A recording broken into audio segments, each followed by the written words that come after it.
हुक्म है लेकिन बड़ी जल्दी जल्दी सुन देंगे, जितनी जल्दी आप वसूल करेंगे। दो जुमले सरकार कलंदर की शान के आज पढ़ने हैं मैंने।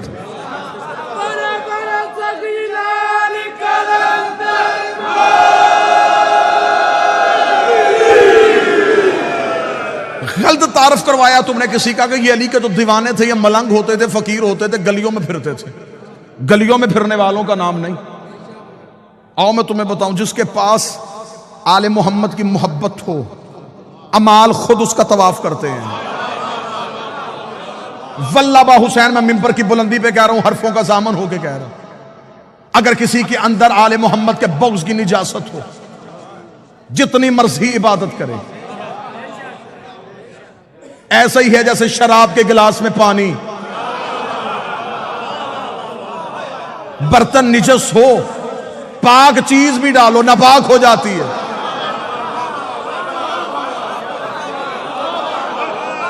नाना आपको दलील अच्छी नहीं लगी तो फिर सर झुकाए ना आप।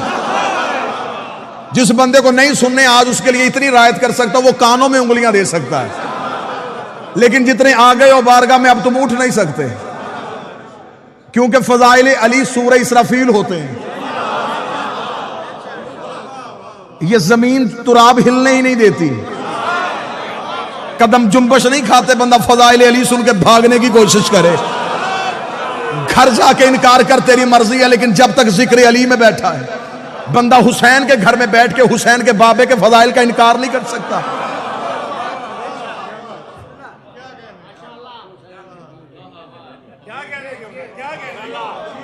फजीलत का इनकार नहीं। इन ये अस्माए जिन्हें लोग समझते हैं ये फकीर हैं, ये मलंग हैं, ये दीवाने थे अली के नौकर, बस शियों ने पकड़ लिया। बहलोल दीवाना, कलंदर दीवाना, फकीर।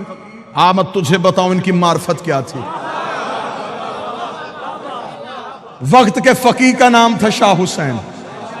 दुश्मन की साजिश है कि उस्मान मरवंदी नाम था, शाह हुसैन नाम था। इब्राहिम कबीरुद्दीन इब्राहिम मुजाब का बेटा। जो जवान बैठो, इब्राहिम मुजाब आज भी हुसैन के पहलू में सोया हुआ है। इब्राहिम मुजाब उसे कहते हैं, मुजाब कहते हैं जवाब मिलने वाले। ये कब्र हुसैन पे जाता था, हुसैन की जर्री पे जाकर था, सलाम अलैका या बना रसूल अल्लाह, रसूल का बेटा तुझ पे सलाम हो। कब्र से हुसैन बोल के जवाब देते थे, अलैका सलाम या इब्राहिम। सिर्फ इब्राहिम नहीं सुनता था, जितने लोग हरम में नमाज पढ़ रहे होते थे सारे जवाब सुनते थे। अरब वालों ने इसका नाम रख दिया इब्राहिम मुजाब। ये वो इब्राहिम है जिसे हुसैन जवाब देता है। एक दिन सरकारी हजरत इब्राहिम मुजाब कब्र हुसैन पे बैठे हुए थे। हुसैन की कब्र पे जाके सलाम किया। सलाम करने के बाद बादशाह हुसैन को सजदा किया। इमाम हुसैन की आवाज आई, जा इब्राहिम वापस चला जा, मैं तुझे एक बेटा अता करूंगा, मैं तुझे एक बेटा अता करूंगा, मैं तुझे एक बेटा अता करूंगा जो जाफर तैयार के परों का सदका पर पाएगा और जन्नत में परवाज करेगा, जमाना उसे शहबाज कहेगा। इतना कहना था, मैं तुझे वो बेटा अता करूंगा, मैं वो बेटा अता करूंगा। मौलवी जहां लेके मैं सर पे कुरान रख के उससे पूछता हूं, हुसैन ने कहा मैं तुझे बेटा अता करूंगा। अताएं पैदा नहीं होती, अताएं नाज़िल होती है। अब मुझे बोल के बता, जिनके घर का कुत्ता नाज़िल होता हो वो 14 पैदा नहीं होता।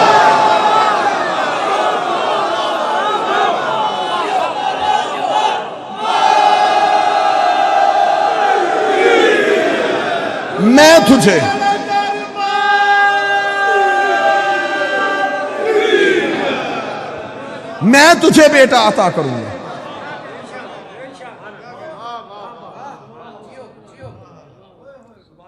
सुल्तान दौलतपुर का नवासा, नाम शाह हुसैन, मरवंद से रहने वाला दौलतपुर पहुंचा। दौलतपुर पहुंचा, शाह जमाल मुजर्रद की बारगाह में पहुंचा। अब साथ मेरा देने आना जितने कलंदरी दीवाने बैठे हो। शाह जमाल मुजर्रद की बारगाह में बैठा। 7 वक्त के 2 फकीर थे, जलालुद्दीन हैदर सुरखपोश, नकवी बुखारियों की जद, साद बाबा फरीद। शाह जमाल मुजर्रद की बारगाह में पहुंचा तो वहां तेल ककड़ा गर्म था। 12 साल से तेल तप रहा था। मन्नत वाले आते थे, अपनी मन्नत मानते लकड़ियां जला के चले जाते थे। तेल ककड़ा गर्म था। कलंदर आया, कलंदर ने अपने दोनों टांगे आग के नीचे की। शाह जमाल मुजर्रद ने कहा टांगे बाहर निकाल, मैं तेरे ही इंतजार में बैठा था। कलंदर ने कहा है मुझे मुर्शद ने तेरी बारगाह में भेजा है। इतना कहना था, उसने कहा फकीरी लेने के लिए आया, तुझे तेल के कड़ाहों में जाना पड़ेगा। अब शरीयत के पाबंद बंदों से मैं माफी चाहता हूं, मैं थोड़ी इश्क की बात करने लगा हूं। जहां शरीयत रुक जाती है वहां इश्क की परवाज शुरू हो जाती है। आओ मैं तुम्हें इश्क की एक परवाज करवाऊं। कहने लगा यहां तेल के कड़ाह में छलांग लगा, फिर मैं देखता हूं तुझे फकीरी देनी है या नहीं देनी। इतना कहना था, या नकवी बुखारियों की जद शाह जलालुद्दीन हैदर सुरखपोश ने कदम आगे बढ़ाया। शहबाज कलंदर ने बाबा आदिल शाह जी जाके हाथ पकड़ के पीछे किया। पीछे का क्या, तू ना जा, तेरी पुश्त में 1.25 लाख फकीर है। तो नकवी बुखारी की जद है, मैं आगे बढ़ता हूं। कलंदर कहते उसे हैं जिसने शादी ना की हो। शहबाज कलंदर आगे बढ़े और तेल के कड़ाहों में छलांग लगा दी। तेल के कड़ाहों में छलांग लगा दी। अब किताबों की रवायत है, कोई कहती 2.5 महीने, कोई कहती 1.5 साल। जिसने ज्यादा लिखा उसने कहा 13 साल तेल के कड़ाहों में गरम रहे और वहीं पे मगर रहे। आखिर शाह जमाल मुजर्रद ने कहा निकला, अब तू लाल हो गया है।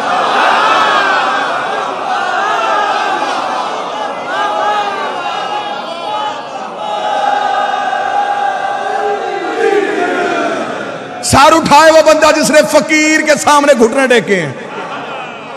बाबा आदिल शाह जी सरदार आगा अली जान वक्त का बहुत बड़ा फकीर था। आपने उसकी दहलीज से ज़दारी सीखी है।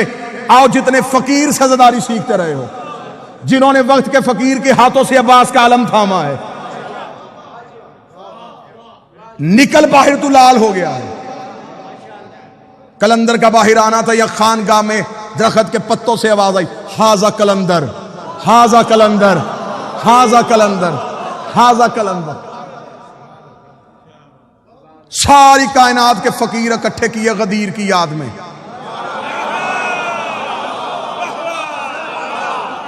अब मेरा दिल कह रहा है कि जो यहां हो और यहां से जाना चाहते हो, तुम जाओगे जरूर। आओ अपने अकीदे के घोड़े को तेज करना और मार्फत की जीन डालो। आओ मुवद्दत की वादी में कहीं जाके गुम हो जाए। कायनात के फकीर इकट्ठे किए गए। कलंदर के सर पे फकीरी का ताज पहनाने का वक्त आ गया। कलंदर के सर पे फकीरी का ताज रखा। कलंदर के सर पे सारी कायनात के 1.25 लाख फकीर इकट्ठे थे। कलंदर के सर पे फकीरी आई। कलंदर के सर पे कलंदरी का ताज आया। कलंदर ने अपने बाजुओं को देखा। देखने के बाद तोला। तोलने के बाद कहा हुसैन ने तो कहा था कि पर दूंगा, हुसैन ने तो कहा था पर दूंगा। इतना कहने के बाद कलंदर ने परवाज की, पहली परवाज की। कलंदर ने पहली जस लगाई। 1.25 लाख फकीरों ने उड़ता हुआ शहबाज देखा। आवाज दे के लगा, जा कहा रहा, बता तो सही तू है कौन? फरमाया हैदरियम।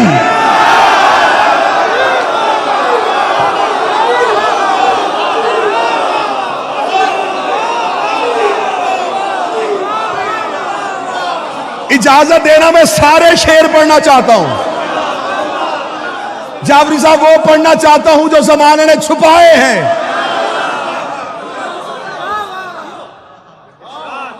अब उस बंदे की मजबूरी है, वो बंदा फंस गया जो आज आ गया। अब यहां से छोड़ू, शायद कल हम आधे रह जाएं। जो आए हो तुम तो लेके जाओ, मैं तो वक्त के इमाम के सामने शर्मिंदा ना हूं। कलंदर ने परवाज की, पहली परवाज की, पहली जस्त लगाई। 1.25 लाख फकीर की आवाजें कौन है? फरमाया हैदरियम, कलंदरम, मस्तम। अगली परवाज की उन्होंने कहा अपना तारफ करवा, बंदाए मुर्तजा अली हसन।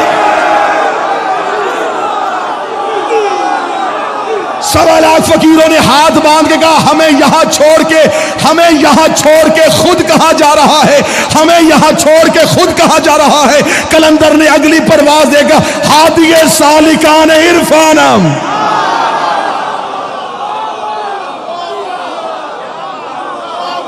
मैं इरफान की गली के रहने वालों का हादी हूं। उन्होंने कहा रुतबा क्या मिला? कलंदर ने अगली जस्त लगाई, परवाज बुलंद करके कहा कलंदरिए बस्तम व कमारे बंदम। कलंदरी मैंने अपनी कमर के साथ बांधी हुई है।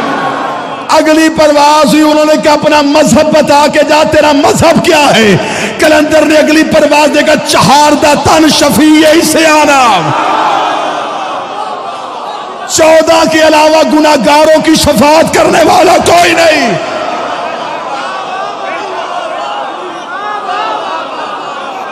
चहारदा तन शफी इस्यानम। 14 के अलावा गुनाहगारों की शफाअत करने वाला कोई नहीं। फकीरों की आवाज है, ये अकीदा किसने दिया? कलंदर ने कहा मोहरे शाह हस्त दीन ईमानम।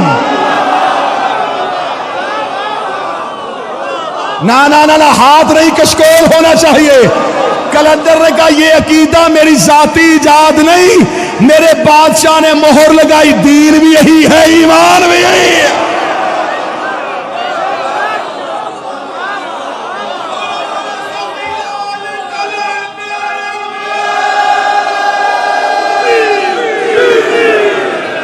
कहां गए वो बंदे जिन्होंने कहा था कलंदर सुनाए? अब सर नीचा नहीं करना, सर ऊपर करना। अगर पूरा कलंदर सुनना चाहते हो, आओ मैं तुम्हें कलंदर के शेर सुनाऊं। उन्होंने कहा तू इबादत किसकी करता है? कलंदर ने अगली परवाज दे के कहा रोजो शब मन हमी ख्वानम, रोजो शब मन हमी ख्वानम, रोजो शब मन हमी ख्वानम। मैं दिन और रात एक ही बात करता हूं। उनका कौन सी? उसका बगैर चहारदा नामी दानम, मैं 14 के अलावा किसी को जानता ही नहीं।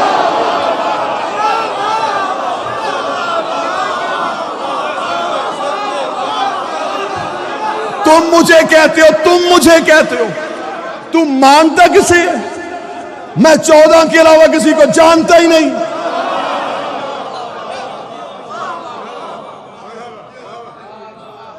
अगला शेर यहां रुका हुआ कि बड़ा हुक्म फरमाए, उगलू या निगलू?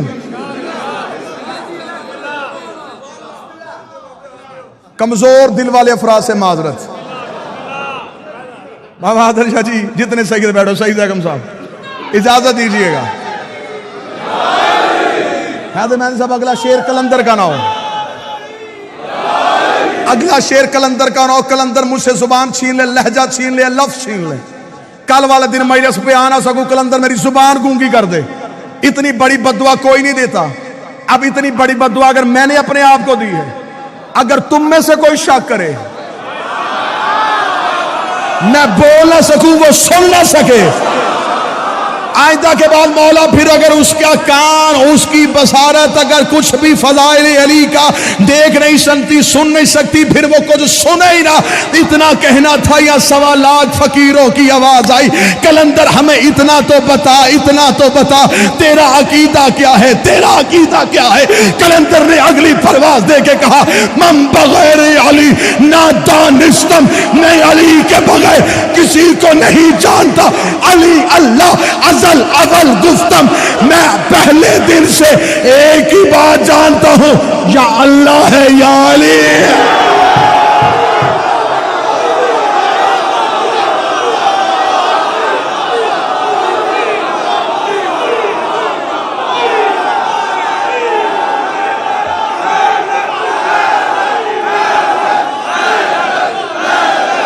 जी आप सरकार,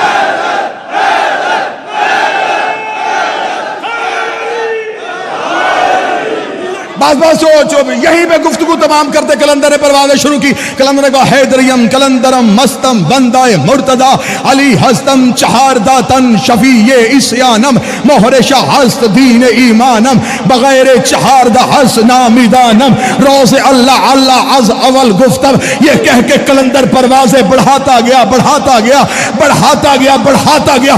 कलंदर इतना ऊपर चला गया कि अर्श की चौखट पे जाके कलंदर का माथा लगा। फरिश्तों ने आता हुआ कलंदर देखा, आता हुआ शहबाज देखा। उनका फरिश्ते हम हैं पर तेरे पास है, मलाइका हम हैं परवाज तेरे पास है। तू फर्श से अर्श पे क्या लेने आ रहा है? बता, रुक रुक रुक, यहीं पे रोक के बता तू कौन है? कलंदर का पेशवाए तमाम रिंदानम। उन्होंने कहा जमीन पे देख। कलंदर को नजफ में अली की कब्र नजर आई। कलंदर का जिस्म कांपा, अपने परों को समेटा, जमीन पे गोता लगाया, अली की दहलीज पे मुंह के बल गिर के कर साग कुए शेर यज़्दा।